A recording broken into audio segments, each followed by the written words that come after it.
I'd get to round 5 and I'd be like, oh yeah, I've got a result, and then I guess just lose the drive to, I don't know, make those heats, or lose the fire that you needed to when it did get down to the serious end. And then I think I realised that I was pretty sick of being down the back end of the tour, and I worked on kind of all aspects of my surf. Here goes Connor on a nice looking wave. Okay, watching Connor Coffin finally getting the first wave here. Rip Curl teammates with Wilco, also in the Micro Surf Academy. Had to wait a long time for this first turn. Fun looking carve, going a long way for that first effort. He'll take that short lead. Yago Dora handed priority with 22 on the clock. I'd love to have a clean conditions. Yesterday in my heat, I was in the last heat before they called it off, and I was like onshore and really hard to surf. And this was pretty much as hard as Bells gets, you know, high tide and onshore. That slice to get down the line. Meets it vertically. Sets up that rail again, one of his favorite things to do. This inside section's so tricky. It's got 1,000 lips, and wow, he just nailed that one. Belts it off the lip, tail slide, and ends up getting lost on the finish, but his best score so far. Just had a 2.0 before that. He's got his parents here, Rich and Krista, watching the action. They're making California comparisons of this coastline. Yeah, I guess my favorite thing about Connor's surfing is just he grew up on right points, and it absolutely shows on waves like this. His patience and the turns that he picks it's so nice. It's so easy to kind of get antsy and force yourself up into sections that kind of aren't ideal, but he always kind of stands tall, waits for that open face that he knows he's so good on, and then just lays rail, and he's just so powerful, and also has There's been so many beautiful words sent off to the 3-time world champ Mick Fanning by all of his Rip Curl teammates. Donning the black sticker, Connor Coffin's wearing it now. Watching the rookie Yago Dora get his first wave of the matchup at the 12-minute mark. Essing his way through this inside. Yago building some speed to the lip, a quick snap there. Draws off the bottom, a bigger finish. Nice composure from the rookie. kind of a few different sections out here that if you can go deep and square up every now and then, but for the most part, the wave, if you go all the way to the bottom, it just takes, I'm not sure why, but it takes so long out here, and you go to the bottom, and by the time you get to the top, you've lost all your speed, and you're pretty much at Winky Pop. So it's definitely, there's a lot of kind of timing things off the bottom as well as off the top. And here's up again.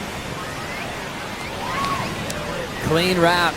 The Californian sets up his second turn. Another wrapping cutback.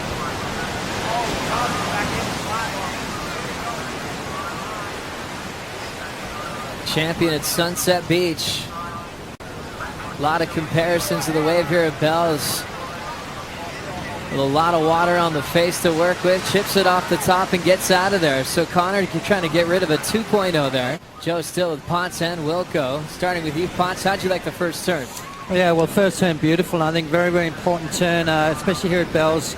You know, Matty, you talked about it. It can change up, especially with a high tide, a lot of bump on it. So you've got to really be on your toes to change it up. Connor did exceptionally well. They're keeping it nice and clean. Three-quarter bottom turn is really important here at Bells Beach to maintain that down-the-line speed and keep that maneuver radical and fast. On your backhand, is it similar? And I was really excited. Here goes Yago on a nice opportunity here. Still catching up with Wilco. He's impressed with this goofy foot rookie. First turn solid. Vertical in the pocket. Carves the next one. Mid-face bottom turn to attack that end section. I thought Yago Dora maybe got the better out of the first turn. Right there, that was just a little bit more meat and potato, just hooking right into it. And again, another nice turn from Yago. So I'm seeing this as Yago's best wave right now. Or it slips out from under him. Connor's getting started now. Yeah, you don't want to be giving Connor a clean face. He's so deadly on these things. Looking to make him pay for it. Layback hack down the line for Connor Coffin, who's already found the success at Bells in the past. That first strike as a rookie, made the quarterfinals against Mick Fanning. 5-5, 6-0, 7 back-to-back for Connor. And that first turn on his second effort pots was brilliant. Let's see what happened to Connor first turn. Yeah, like you said, Matty, you don't want to give Connor a big open face wave because these big swooping maneuvers will follow. Nice low bottom turn again. You can see he's reading the wave perfectly where he's not going all the way to the bottom as we were talking about, keeping that down the line speed. And there's that turn you're talking about, that just that real Dane Reynolds stuff. 55 seconds here on Easter Saturday in round 2, heat number 8. On deck coming up next, last year's runner-up to the bell, Kyle Ubeli. He'll take on William Cardoso, who's made the quarterfinals a wild card in the past. Here comes Dora on a very important ride. Needs a 7-1-8, 2 solid hooks to start. Climbs over that section, into some full water now. Waiting for a big closeout re-entry. Dora winding up, goes above the lip for the reverse and pulls it. Wow.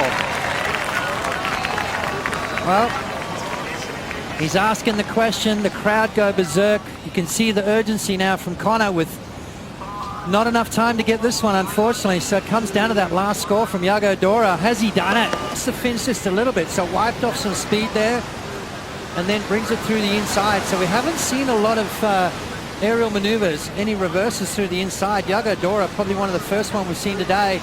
Bang, flicks it out, brings it around nice and clean. A 7.18 required. That's probably one of the more dynamic moves we've seen on the inside bowl here this morning, right on that inside shore break. It wasn't very high, but technical, yes. Is that going to be enough to take down Connor? 7.18 required from the young Brazilian. Score in for Yago Dora, needing a 7.18. Comes in at a 7.07.